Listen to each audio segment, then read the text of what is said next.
Now that you have packed away the Christmas ornaments and Christmas for the season, it's time for some contemplation. Those Christmas are from the 80s. They're made of styrofoam. The glitter has dropped off and they're being held together with toothpicks. Don't celebrate another Christmas harkening back to the age of glitter balls. See Ad Crusim's beautifully designed Christmons, together with our book describing how they fit into the church year. Visit adcrusim.com. That's ADCRUCEM.com.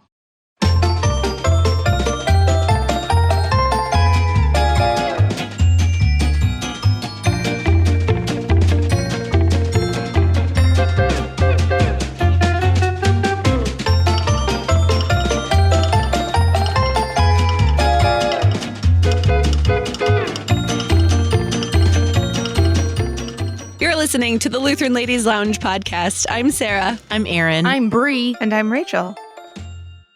It's an iron ladle challenge today. Yes, it is. I am super excited for this. It's been a minute. It has been a minute for this. These always force me out of my comfort zone, and maybe it does for you guys too.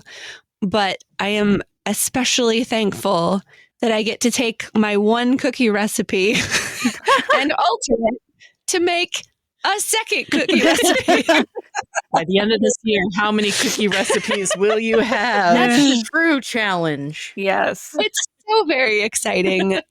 And y'all forced me into this, so I am not complaining at all. Erin, take it away. What is this Iron Ladle Challenge? Well, first, what is an Iron Ladle Challenge? Okay, Just well, because yeah, I know that's it fair. has been a hot minute since we had one of these, and maybe some of our listeners have never joined us for an Iron Ladle Challenge. True. So an Iron Ladle Challenge is in the spirit of the Iron Chef Challenge, wherein each of the competitors, aka co-hosts, are assigned an ingredient or perhaps a theme in which they must respond with their contribution that they feel fits this best. Mm-hmm.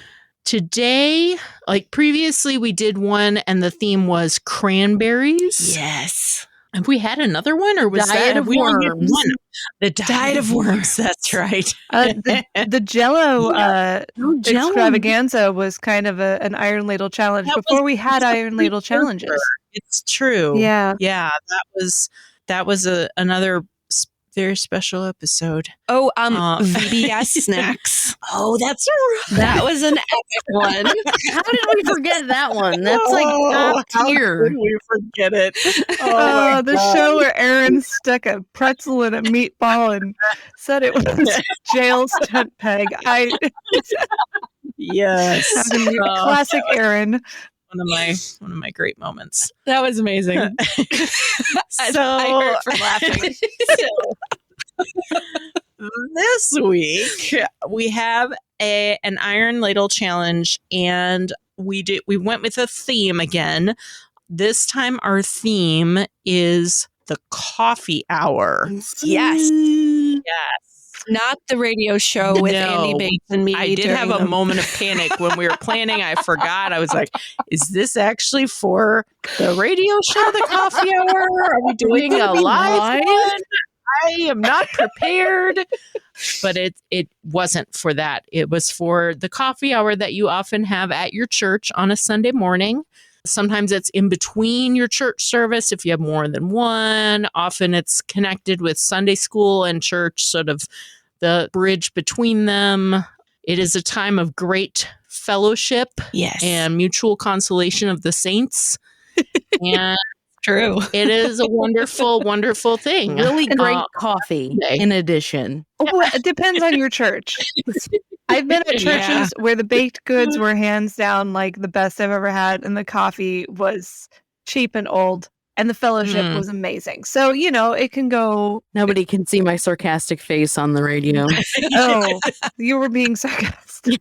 I was. Yeah. Is this also a bit of a celebration of the coming back of coffee hours post-pandemic as well? Because I know a lot of churches nixed it for a while. Yeah, they did. And some still have. I think, right. Yeah. But not forever. They will come back. And when they do, we've got some recipes for you to try.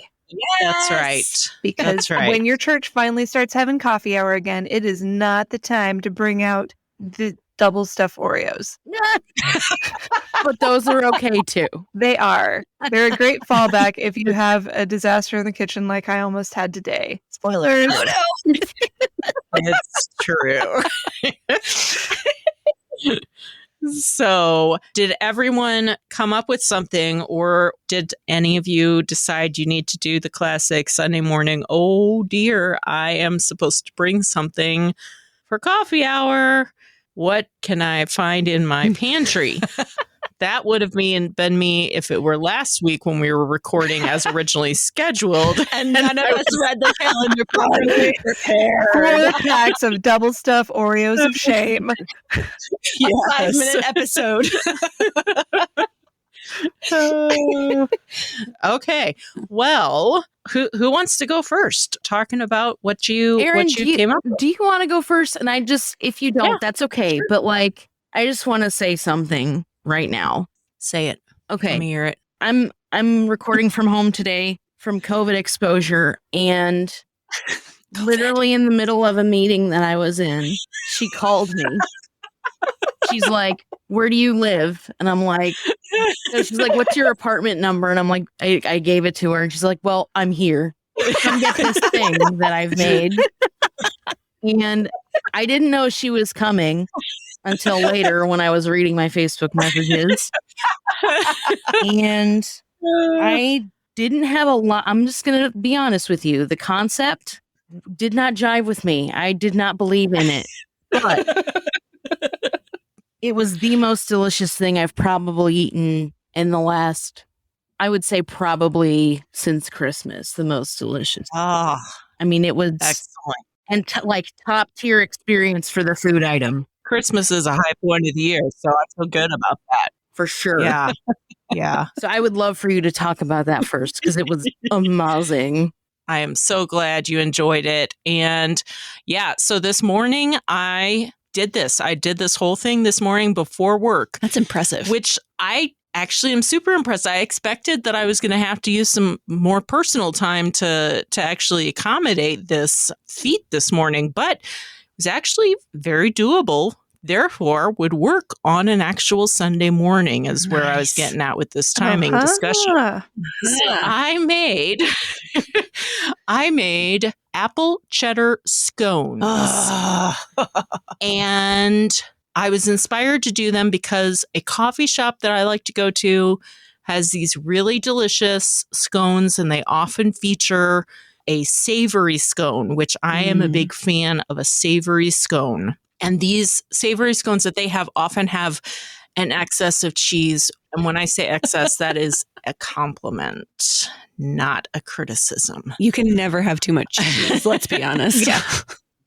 I appreciate it. So I wanted a very cheesy apple cheddar scone.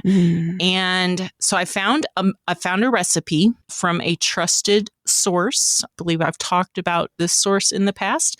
I went to Smitten Kitchen. Love them. For my recipe and found she had an apple cheddar scone recipe there. And I decided that was what I was going to use. However, I thought she was a bit light on the cheddar. And so I decided I was going to do my best to amp up the cheddar portion.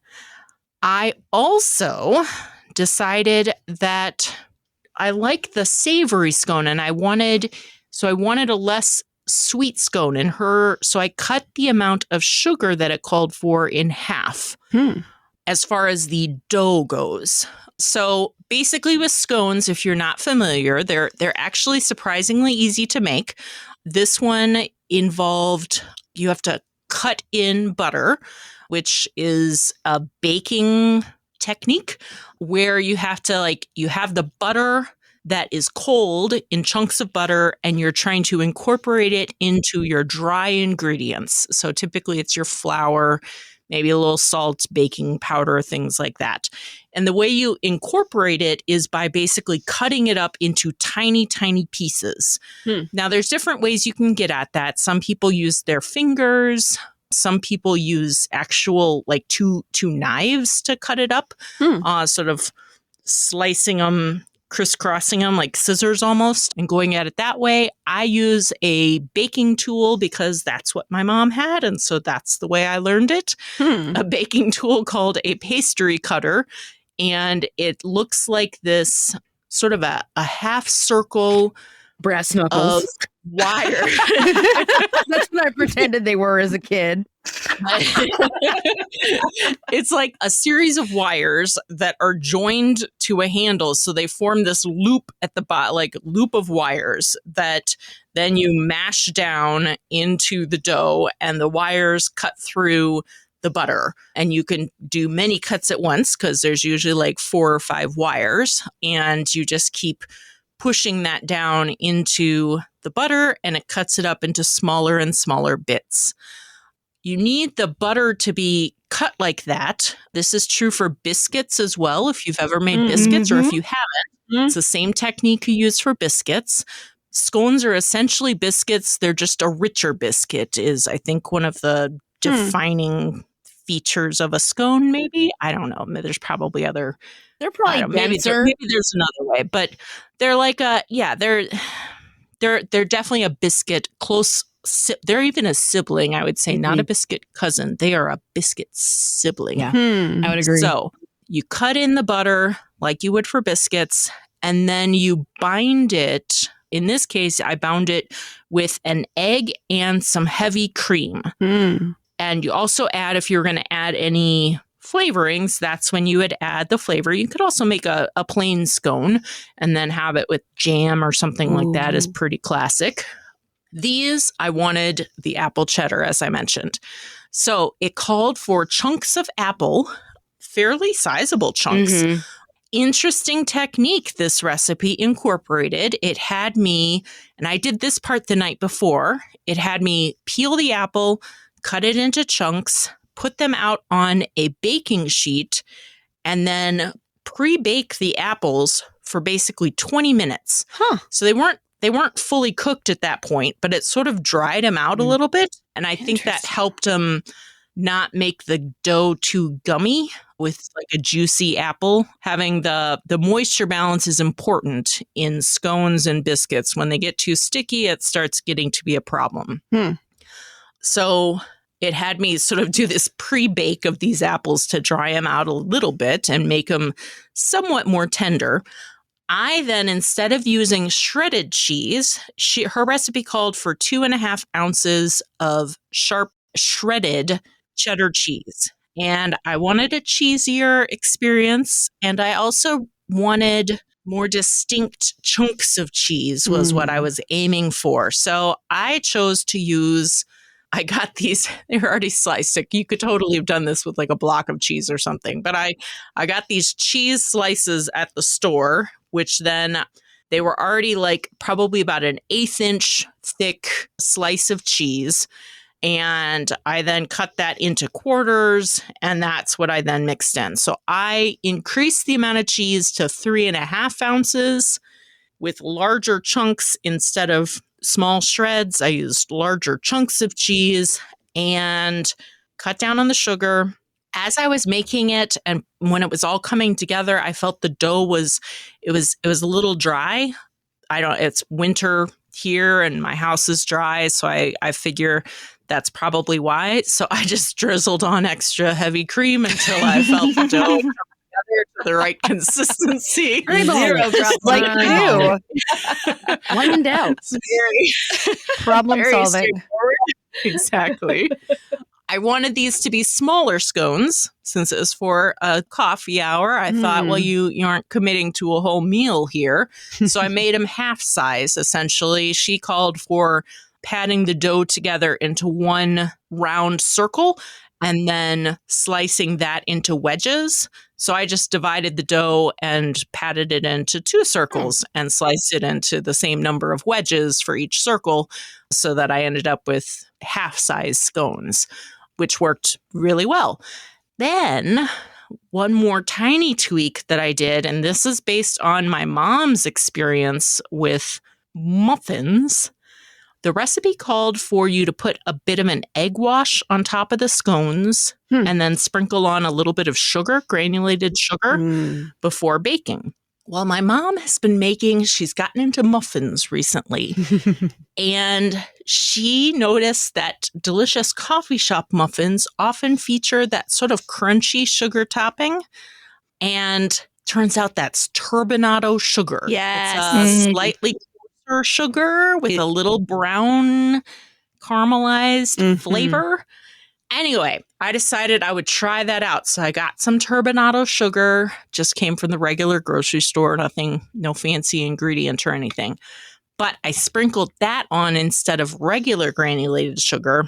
And I think it made for a really great, since it was already a less sweet scone, having a little bit of the sweet top on it and then the occasional apple piece made it very nice. Really delicious texture. They baked very easily. Once they were in the oven, then I finished getting ready, made my coffee, and once they came out of the oven, they do have to cool a bit. I was surprised. I'd been planning to eat one immediately, and instead I was like, oh. So I set another timer and enjoyed my scones, and then packed them up to bring them to some coworkers and share with them here at the office. I was really glad that I had to come into the office today, because if I had made these and was working from home today, I think I would have eaten the entire batch before noon. Scoma, aka scone coma. Exactly. And I was like, oh, I gotta get these out of here. I cannot be trusted with these. So I did. I offloaded them. I gave them to Bree. I gave them to my colleague. I sent out an email at work telling people, come. There are homemade scones in my department. Please take them. People came who hadn't, they got through the grapevine. I'm like, I didn't invite you, and they still heard about the scones and came. They're all gone now, which I feel good about. That was my goal. I wanted them to be enjoyed while they're fresh. That is the one thing about scones. Are definitely the best the day they are baked. Yep. And so you could make them the night before. They would start losing their luster, but they would still be okay. But if you want them to really be at their best, you want to actually bake them the day of. Interesting note, you can actually freeze the dough. So make it and form it, and then freeze them in individual unbaked scone shapes. And then you can take them out and bake them directly from the freezer. Add a little extra baking time to it, but then you can just enjoy them whenever you're ready to actually do that. But I was surprised how quickly they actually came together, just totally from scratch, start to finish. So sounds like a great thing to do when you have a house full, or when you're cooking for church, or some setting in which they'll all get eaten that morning. That is the key. And they will. Yeah. I'm really glad you threw this in here, Erin, because full confession, I love scones. I've never made them. And I don't know why that is. It may be because they just seem so exotic, even though I make biscuits all the time. And apparently there's close siblings to the biscuits. They are so close. I need to make some scones because they sound amazing. They are. And the ones I buy, at bakeries are amazing. So thank you for giving me the inspiration and the courage to maybe try and do this thing, because it doesn't sound that hard. Yeah, exactly. It doesn't. It's not. They do. They have the allure. They are, I don't know why exactly, because normally British food does not have the allure of being amazing. But scones are one of the true exceptions to that. They are a very delicious food, and so there are some bad scones out there. So maybe people are worried. They're like, I had some bad, super dry, hard scones, and those are the ones that aren't eaten the day that they're baked. That's probably, that could be part of the problem. I will say, I have eaten my fair share of scones. I'm sorry, I just can't stop talking about these. I have eaten my fairest share of scones in my 35, going on 36 years of life, and these are top tier. These are top tier, guys. Thank you. You're so welcome. I appreciate the discerning evaluation. So good. Yeah. It's for every kid that you see eat apple and cheese as snack. Like this is this is like the grown up apple cheese snack. It's like a classic combo that I still don't understand, but it works. It works and it's amazing. Mm-hmm. Yes. Yeah. Well, ladies, which of you would like to go next? What did you come up with for the coffee hour challenge? So I did it's edible, but it's not a solid food item. If that makes sense. Babies. Did you make pudding? Please tell me you made pudding. It's not a food. It's not a food. No, it's not. I wish it was pudding now that I think about it, because that could be really a fun time. But my husband is a coffee snob, and he'll be the first person to tell you that. I don't say that behind his back. I say it entirely to his face because he has said it himself. So I'm not digging on my husband right now. But to my embarrassment, or maybe to his embarrassment, I am not really a coffee drinker. Like, if I have coffee, it's usually of the iced variety, or it'll be like one of those like frou-frou coffee beverages. Like, I'll roll up to Starbucks and be like, hey, give me one of those coffees. It's basically a milkshake that I can drink at 9:30 in the morning sort of situation, right? Mm-hmm. So when it comes to coffee hour coffee, it's kind of inaccessible to me, right? By choice. Mm-hmm. But what I have created today is a fantastic enhancement to coffee hour that might help you just be one of the guys drinking coffee before Bible study. And that is vanilla coffee syrup, homemade. Whoa! Intriguing. See, look, wow. Basically, here's what I did. And you could just have a little jar of it in your fridge if you wanted to bring some to church, or even have a jar of it at church. That's fine too. So because I'm not a big coffee drinker necessarily, you go and you have your one, maybe two choices of hot coffee, and then you have your sugar packets, your sweet and low, your powdered creamer, like all of that. I'm just like no. Mm-hmm. This recipe gives you the opportunity to make something that sweetens up your coffee and gives it a nice little vanilla flavor. You probably have most of the items in your pantry already. It's relatively inexpensive until we get to one ingredient. I'm sure you're probably thinking of what that is already. Is it the one that I keep an imitation version of in my pantry? That's correct. So you keep imitation in your pantry? Well, it's like you have your fine wine and you have your table wine. There are some projects that do not disturb.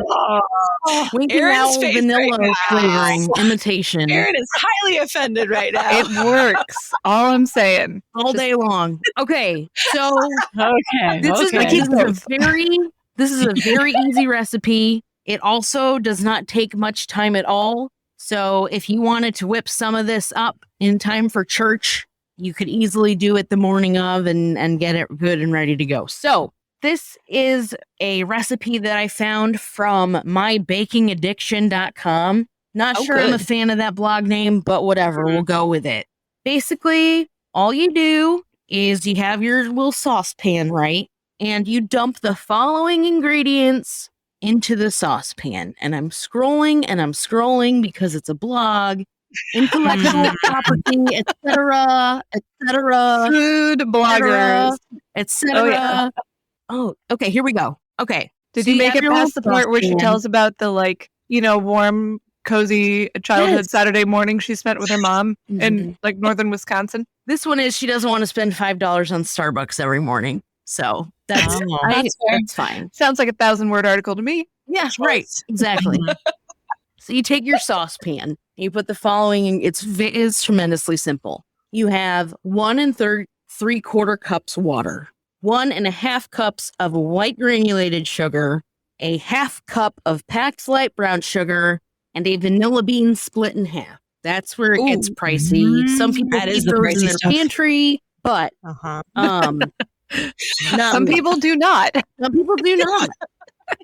And so basically what you do is you combine all of these items in your saucepan. You throw it on medium-high heat, once everything's sort of incorporated and like one homogeneous sort of consistency outside of the vanilla bean, obviously, you should bring it up to a boil. By that point, Okay. everything should seem dissolved. So you just want to simmer it for about 5, maybe 7 minutes tops. Keep the vanilla bean in there. Once it's done simmering for the 5 to 7 minutes, you take it off the heat. You let it cool. Once it's cool, once you can put your fingers in to remove the vanilla bean, like you remove the vanilla bean, and then you can put it into a glass jar or bottle and store it in your refrigerator until further notice. There's a variety of applications you can use for this. Aside from coffee, you could put it in iced tea, you could put it in hot tea, you could put it in sparkling water and have like a flavored like vanilla soda sort of situation. You could froth some milk and just put it in some frothed milk and have a frothed milk drink. Do some of that. Steamer. Steamer, That's what exactly. it's called. So I tried some of this in some iced coffee that I had in my fridge, and I also actually put some in some hot chocolate, which was a little harder to detect the flavor. Yeah. But by and large, this is a generally easy and relatively inexpensive aside from the vanilla bean. But if you think this is probably $10 for the whole jar collectively, I don't know how many cups, it depends on how much you add, but in the long run, this is going to give you more vanilla lattes and save you a whole lot more money on vanilla lattes than if you were to just run to Starbucks and get your that would be little like thing. 2 vanilla lattes Yep. versus $10 on this. Yeah. And you get, I mean, this is many, 30. many I don't know, many. vanilla lattes. Ah, nice. So That looks amazing. I'm curious how you were inspired to come up with this. I mean, I know your brain works in magical ways, but like, was there an inspiration moment for this? Because you were right. This is a wild card and I love it. I think my brain is just in that range of like absurdity, but also like, I'm not going to lie to you. I have no time for anything anymore. So like, I could probably not have put anything together that was like a baked good of some kind. And I knew you all were bringing it, so I wasn't that concerned about it. But also like, It's nice to have some variety, yeah, of though. course. And like, I will, the whole like Starbucks being absurdly expensive thing like resonates highly with me. And I know that, other people my age don't want to spend that much on coffee, but also they like to branch out beyond more than just like the powdered coffee mate and the sweet and low. Like they want a little more variety to mix it up. So Sure. Can I say this is a brilliant addition to this Iron Ladle Challenge because Yes. we were joking at the beginning of this episode about how Lutheran Coffee Hour coffee has a little bit of a reputation for maybe also that. sometimes being pretty bad. And we make up for it with the best baked goods on the planet, in my opinion. But it's a bit of a weak area for us. And so bringing something that makes the coffee on the coffee hour extra special seems like a no-brainer. I remember when we were at our small church in Michigan that I started, I got so sick of the powdered creamer of an indeterminate age. That was what was generally served, that I started bringing in half and half to keep in the little mini fridge and pulling it out on the table and sharing it.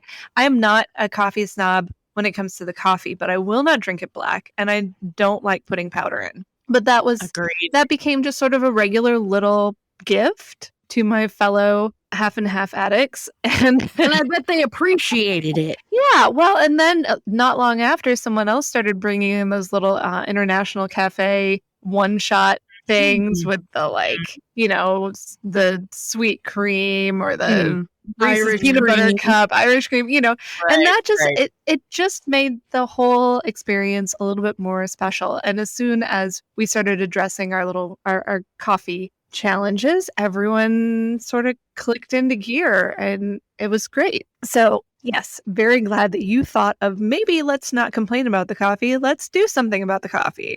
Make it better. I will say that this is not, it kind of does look gross if you look at it pretty up close, just because the vanilla bean starts coming out after it simmers. So it's got black flecks all throughout it. I'm not entirely sure how you could get rid of those. They're probably Well, you too could run them small. through. You could pour it through a coffee filter. I guess you and can that do would that. take them Yeah, out. I didn't think of that. But honestly, if you leave them in there, they're probably just going to keep giving up more vanilla essence the longer it sits. Yeah. So And I don't. we It's could not also like. just declare it to be a feature. Yeah. Yeah, I love That's the how you know authentic it's vanilla bean. vanilla. When you have the Yes. black flecks, that's when you know that someone didn't pull out the imitation vanilla flavor. Uh-huh. Now, as I look at this, you have it right now in a mason jar, which looks beautiful and will store well in your fridge. Absolutely. But it probably is going to be a little tricky to pour that easily without accidentally overshooting it. And then you're all sticky. Yep. So something that you could consider with this sort of thing, particularly if you were going to have this out at like your little coffee bar at church, would be getting those. They sell them in the store. They're basically like one of those ketchup bottles. They're the squeeze bottles. But yeah, I was thinking about one of that. those mustard bottles or ketchup bottles. Put it in that, and then it will come out in a much smaller amount, allow you to control it as it comes out, and it won't be so drippy. That's a good idea. That's a really good idea. That'd be something you could consider if you're going to serve. It would not be as adorable as far as like the presentation goes. You could get one of those little like syrup containers like they have at the IHOP. Ooh, Maybe the syrup pitcher. That could be fun. They have the olive oil bottles too with the little spouts on them. You Put it gotta in a gravy boat. Just store it in the fridge in a jar and just pour some in a gravy boat. There you go. Yeah, possibility. I want it on both the potatoes and the meat, please. gravy Just dump it on over everything. everything. Vanilla flavored meal. Also, I will say too is speaking of food, like you could use this on desserts also, or like ice cream. Yeah. The end. Yeah, definitely. The other thing I was going to say, if you still have it, or if your trash can is like a brand new bag and you want to fish it out, keep that vanilla bean. It's got more life in it. I made it on Saturday, bro. Okay, sadly, Fish it I out. think it maybe not. But in the future, FYI, those vanilla beans, once you've done like one round with them, then like stick them in your container of sugar, and it will end up in your container of sugar. Like you can recycle them? Yes, essentially. Nice. Put it in that, or put it in some liquid. If you have some bourbon, just drop it into your bottle of bourbon, and it will be vanilla bourbon, which is actually you're on your way to vanilla extract right there. But if you've already extracted some of it, it still has a little more life, and you did spend, that was your biggest spend on it. So you might as well wring as much of the vanilla out of that bean as you can. And that's a way to stretch it further. No, that's a good thought. I had no Bet you idea. could stick it in a bottle of like maple syrup. Oh yeah. You got options. Guys, So the vanilla bean is in the dumpster. I know. The Now more you can't, suggestions you but make, the angrier I actually get. we'll leave it there then. The dumpster's also okay. That's fine. Doing your part to make that more fragrant. Delicious. Oh, my well, goodness. Sarah, what did Yeah. you make this time? Well, since I couldn't make my cranberry jam almond thumbprint cookies, Yeah, no for the reruns on this umpteenth episode. time, Delicious, though. that's the recipe I show up everywhere with because it's kind of my go-to And cookie. it's delicious. Yeah. And you got, yes, they're amazing. They're so good. I have a lot of things in baking that I can't eat, including like baking powder and baking soda, which make nearly every baked good nearly impossible, which is super sad. However, this one recipe from Simple Veganista, it's kind of been my staple, and I've started to use it as a base for other things just to kind of see what it can do. I still have no idea how it works, like chemistry wise. I don't know why it sticks together when you bake it, but it does. It's Magic. It's magic. Sorcery. I don't know. Straight I don't up. know how it Okay. works. Also, I know like you talk about vegan baked goods and people are like, oh, it's vegan. You cannot tell it's vegan unless somebody told you it was vegan.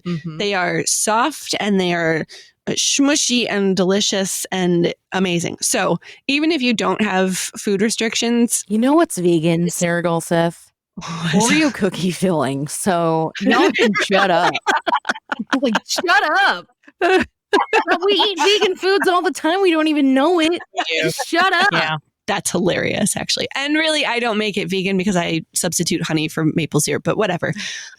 So even if you don't have food restrictions, these are really, really fast for one thing. So the whole like making it the morning of, this also qualifies for that. You can mix the dough in less than 3 minutes. Nice. And then just like ball them up, smush them down, throw them in the oven for 15 minutes and you're done. So it's super duper fast. So I took I took the original recipe from Simple Veganista and I was like, it would be fun to experiment with something. I originally wanted to make like whatever those half cookie, half muffin top things are called. I can't remember what Muffies. they have. Muffies? Is that what it is? Muffies. I was trying to think of it. Trademarked term by St. Louis Bread Co. Oh, Muffin tops. Oh, maybe that. I don't know. I was trying to like smush the words together while I was riding my bike this morning, and nothing that my head came up with sounded like I could say it on air. So, so I'm not sure. But then I discovered that I don't actually own a muffin tin anymore. I think when we moved, we must have gotten rid of that. Like they must have been like, I'm never baking muffins. That, and I think they probably were rusting or something because we just hadn't used them in so long. I looked everywhere. I even looked in our extra kitchen bins in our basement, and I couldn't find them. So I couldn't do the muffin thing. And then I was trying to figure out how to shape them, but all our stuff was in the dishwasher. And I was like, I'm just going to have to use my usual method. So it's fine. So the original recipe is almond flour, salt, honey / maple syrup, olive oil, and vanilla extract. That's it. That is the base, which is why I have no idea why it works. It just works.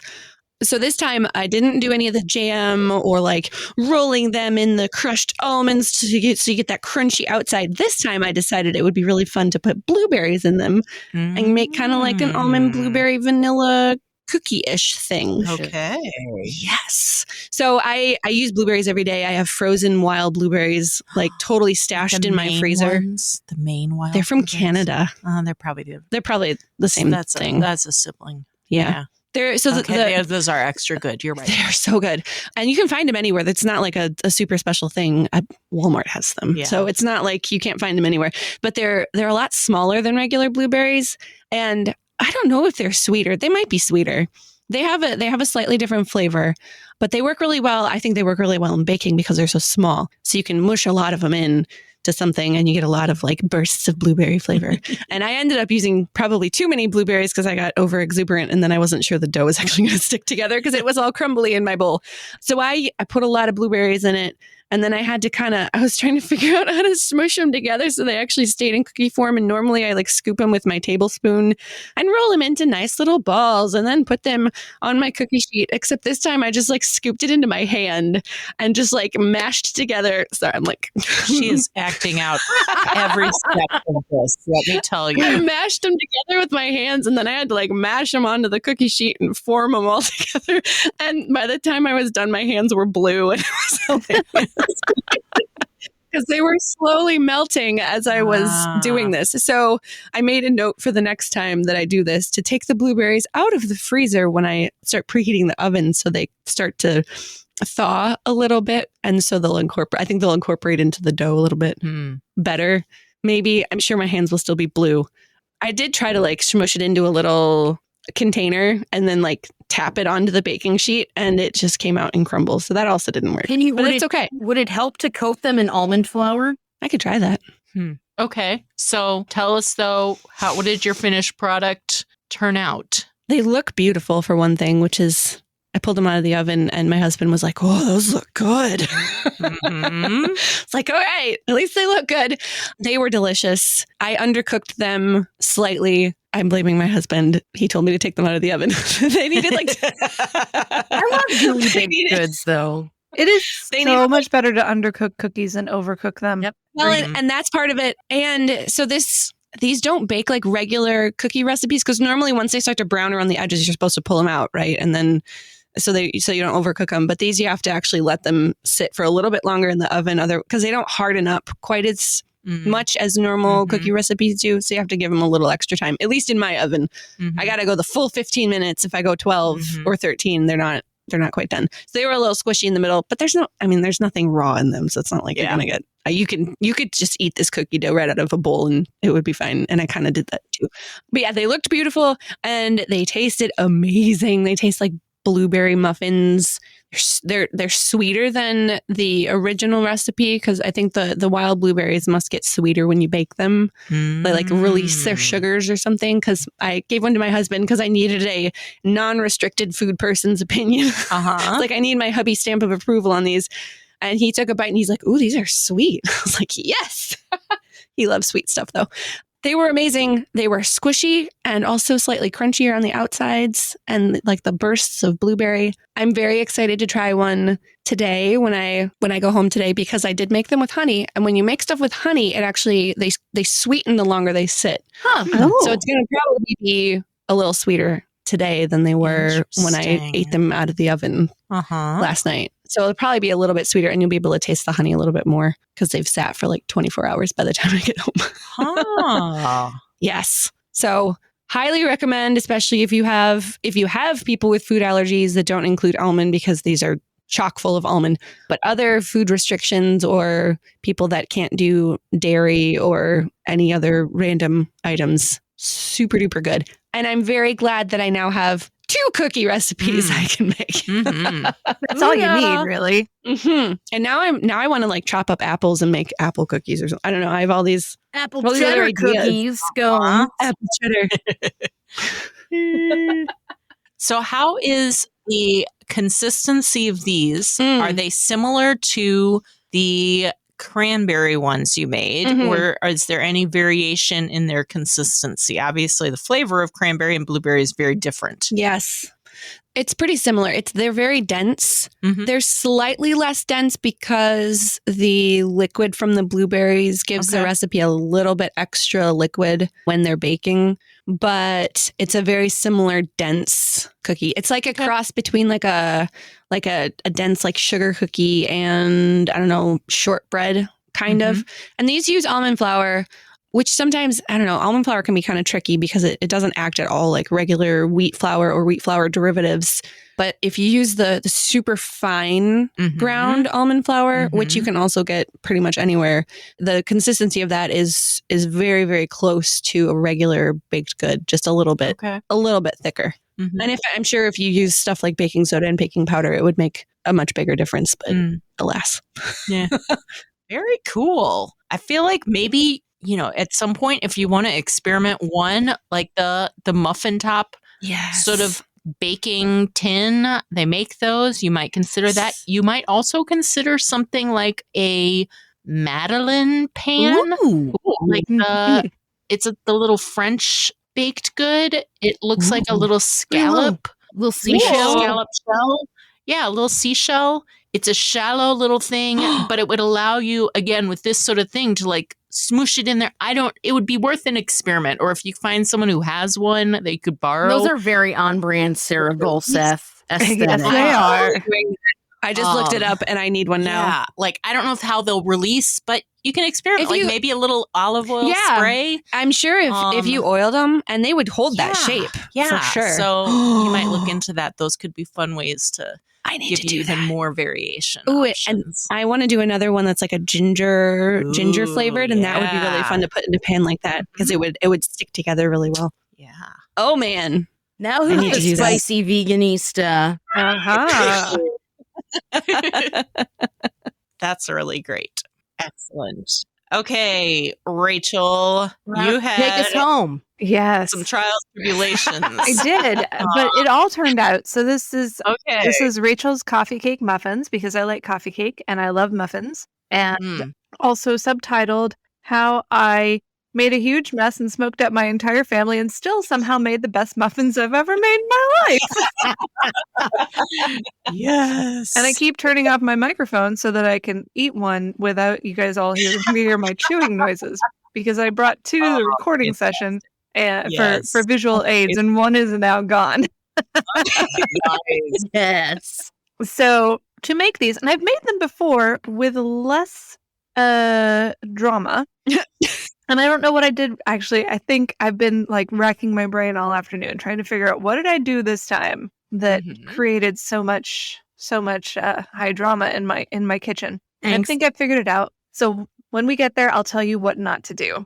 Okay. So you start this recipe with a basic muffin recipe. And one of the great things about muffins is that they pretty much all start with the same basic batter, and then you just dress them up as you like, at least the way I do them. So this Mhm. one, and I just, every time I do it, I Google a different recipe. The one I used today, I really liked though. So that one's gone in my little recipe scrapbook for future reference. So, whatever your favorite basic muffin recipe is, this one was, let's see, going from memory here. 2 cups flour, 2 teaspoons baking powder, half teaspoon of salt, 2 large eggs, room temperature, half a cup of 1 stick melted butter.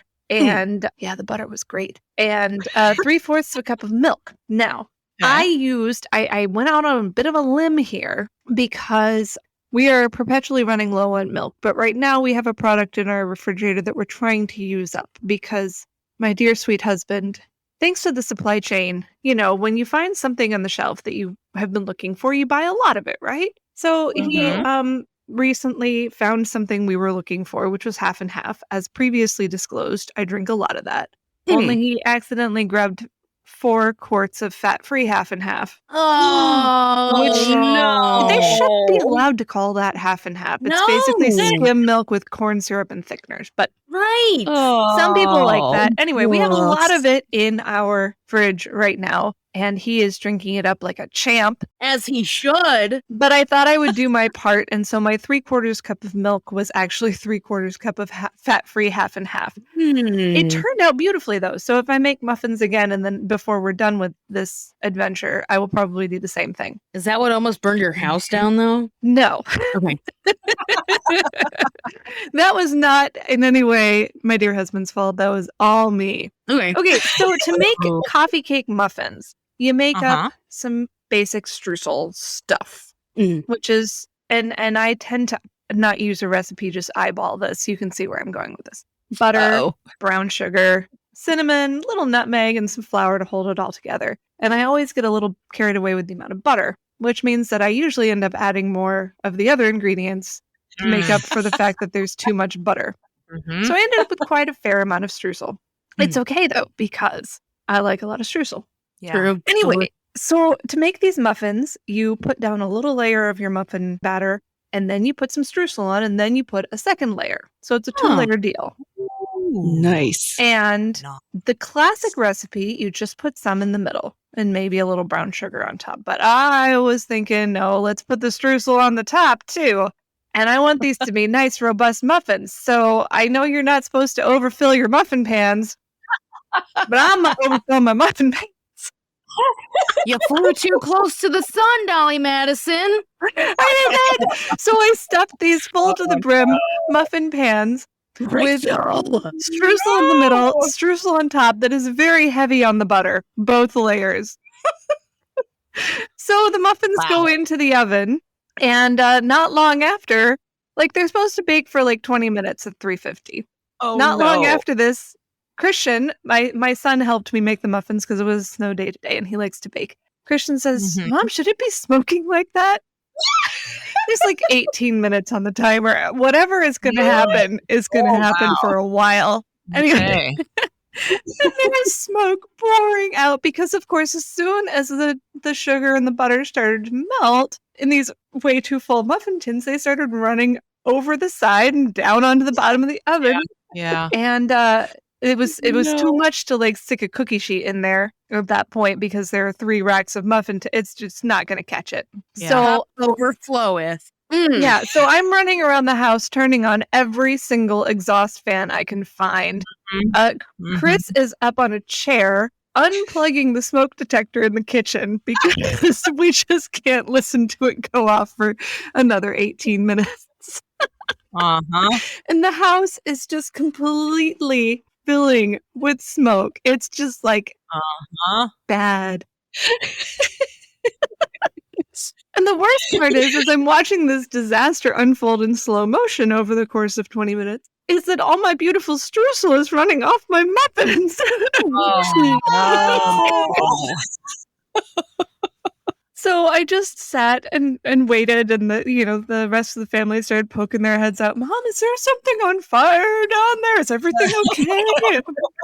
I'm so sorry. I can't pull these muffins. I'm committed. These muffins are staying in until they're done, even if we're all like breathing fumes, blowing smoke all our nostrils when they're done. So finally, the timer went off. I pulled out the muffins, and there's just like toasted brown sugar all over. Like it's like edge to edge of the muffin pan is just like a crust.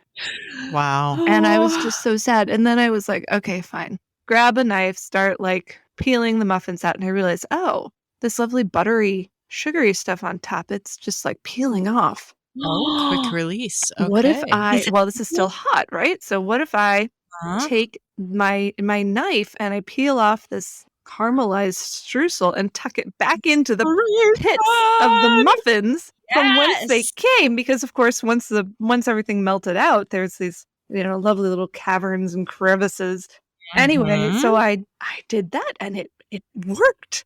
And then I peeled them out, and then I tried one, and I thought, oh my goodness, these are incredibly moist. And also they've got not only the sort of cinnamon streusel, but also some like caramel happening here. Whoa. Yeah. Nice. So the house is finally starting to smell not like smoke about 2 hours later.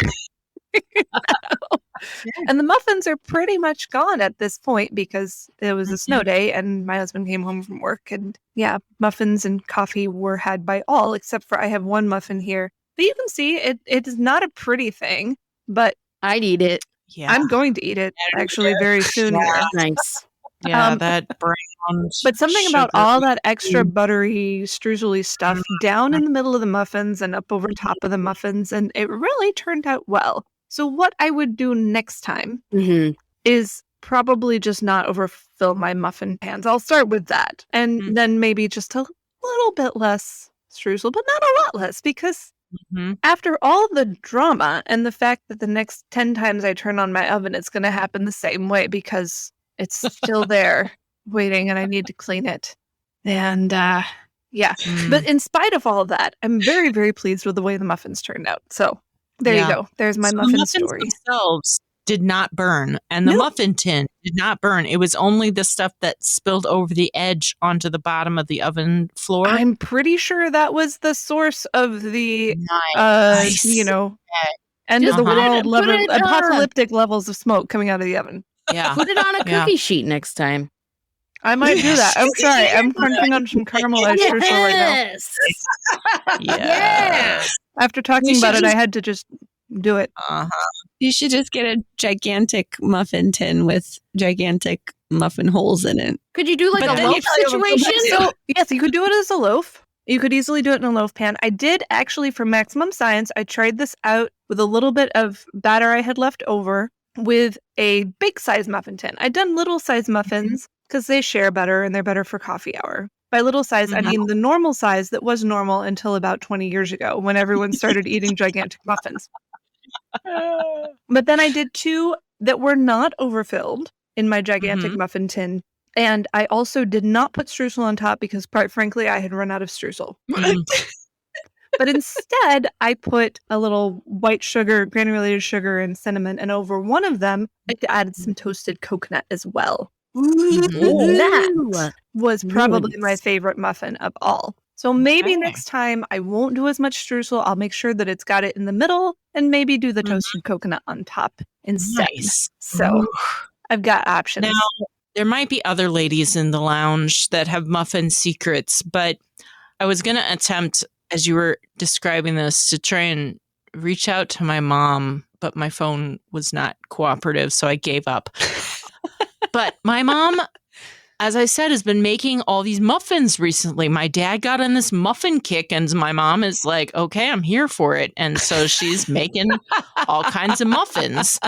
And she was telling me that she learned a secret. She didn't discover it, so she learned it, and she now uses it for all of her muffins. Ooh. And she fills them all to the top. Whoa. And so I know. And so you were like, I overfilled them, but she always fills the batter to the top of the muffin tin, But then apparently the secret is the temperature. Like you started at one temperature for a set time and then you lower the temperature. Oh. And she was like, it gives these beautiful puffy topped muffins every time. And so aesthetically, it's very pleasing, but I can't for the life of me remember what those are. So Mom, I know you're listening to this episode. You're going to need to go into the Facebook group and share the muffin secret. She probably knows, like, in real time, she can hear you right now. And by the time we're done recording, it will be on Facebook. She's sensing it already. Yeah. So, ladies, there might be others of you out there who have, like, a scone secret or a muffin technique that you're like, this is my go-to. It never fails me. What is it? I'd love to hear what your tips and tricks are for these baked goods that you could bring to a coffee hour. Yeah. Secrets. Yeah. What other special recipes do you have that we did not cover that you think are excellent options? What are your go-to coffee hour recipes? I would say mine is another one of those that you could do on a Sunday morning. Muffins are great that way. Only if you do it exactly the way I did it, you might need to like add in an extra hour for like cleanup. Or just grab your muffins, leave the house, and leave the windows open so it can air out while you're gone. That's another way to do it.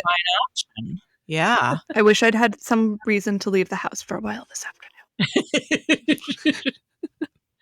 I know there's one lady in our congregation who is the champ at making baked goods for, and I have to confess I don't eat them because I can't. Yeah. And I don't think she does them for Sunday mornings because we get donut holes, which are also, super popular with the kiddos. Yeah. But we have Wednesday night fellowship meals every week in Bible study. And she always brings the baked goods for those. And it's like multiple trays full of multiple different kinds of baked goods. And I have heard firsthand that they're amazing. So I'm sure she's got some recipes that would be wonderful to share. I think the last one was like a cinnamon monkey bread bits or something. It was, that is so I don't good. even know.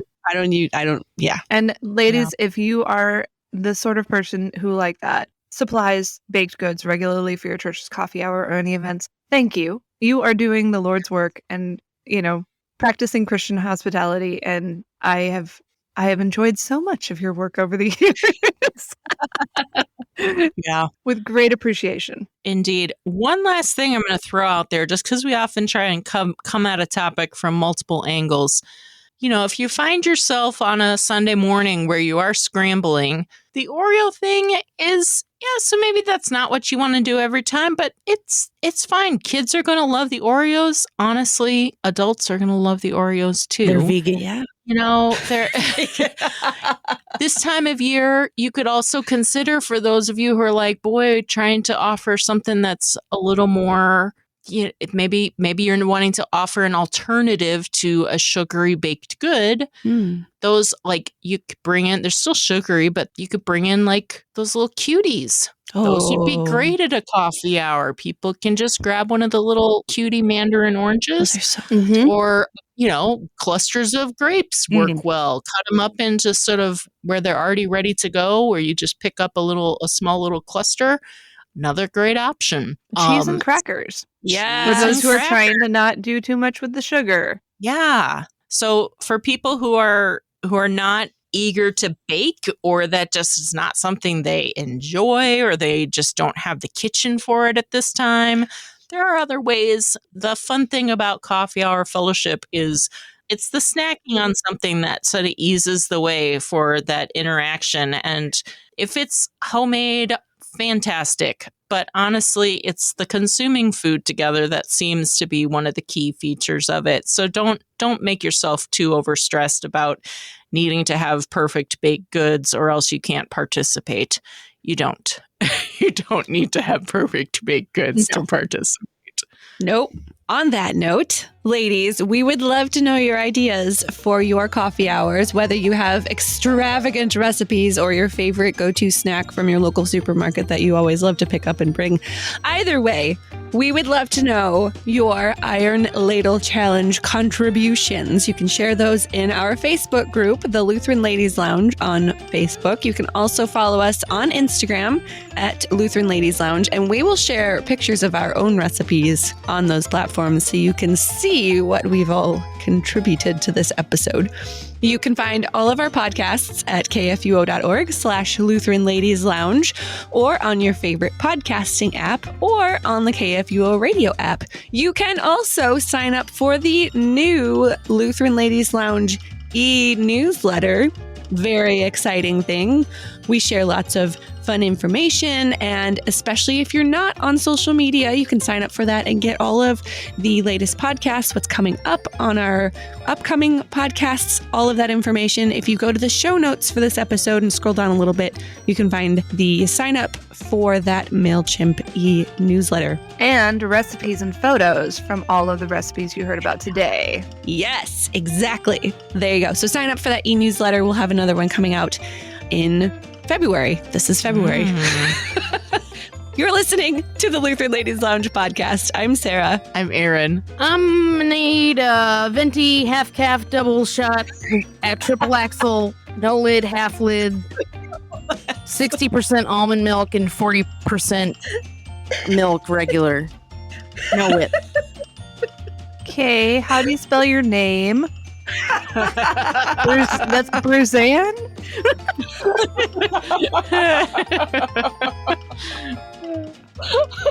Triple axle for Bruce. Half lid, no lid for Bruce.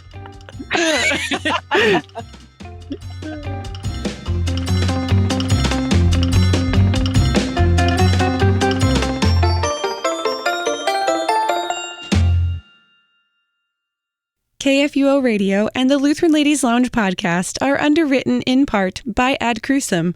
Visit them online at adcrucem.com.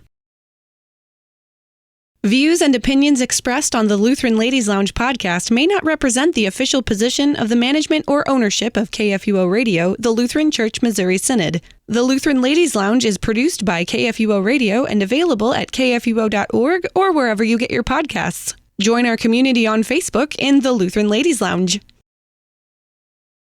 This is the coffee syrup. This is the unsweet tea. I am not drinking this. I care too much about my health and safety.